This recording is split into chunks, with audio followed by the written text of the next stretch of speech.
Tumanggap ng iba't ibang parangal para sa kani-kanilang kahanga-hangang tagumpay sa operasyon at administrasyon ang ilang miyembro ng Pasig City Police Station sa pangunguna ni Chief of Police Colonel Hendrix Mangaldan. Iginawad ang pagkilala ni Police Brigadier General Aden Lagradante, Director ng Eastern Police District, at ni Mayor Vico Soto sa ginanap na seremonya ngayong araw sa EPD Headquarters. Medalya ng Kagalingan is awarded to Police Colonel Hendrix B. Mangaldan, Chief of Police, Pasig City Police Station.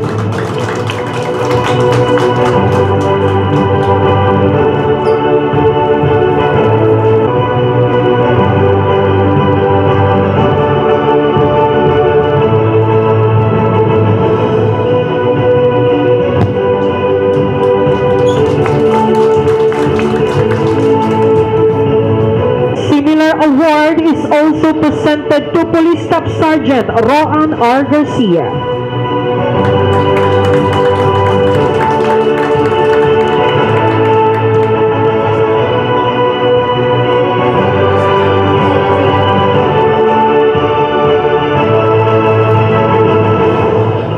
A similar award is also presented to Police Executive Master Sergeant Ariel G. Palero.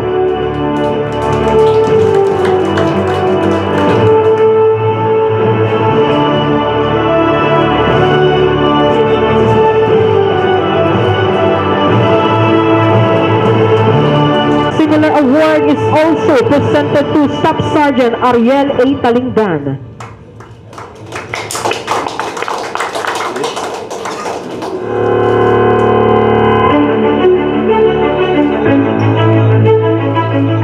Similar award is also presented to Police Staff Sergeant Mark Christopher G. Chavez.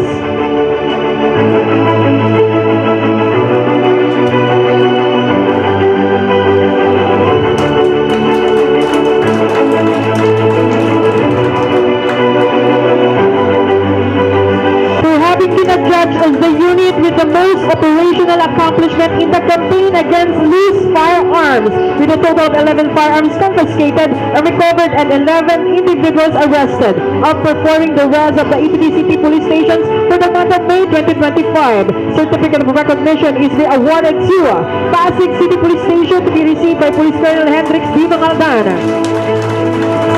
And another certificate of recognition is also presented to Pasig City Police Station with the unit most operational accomplishment in anti-gambling operations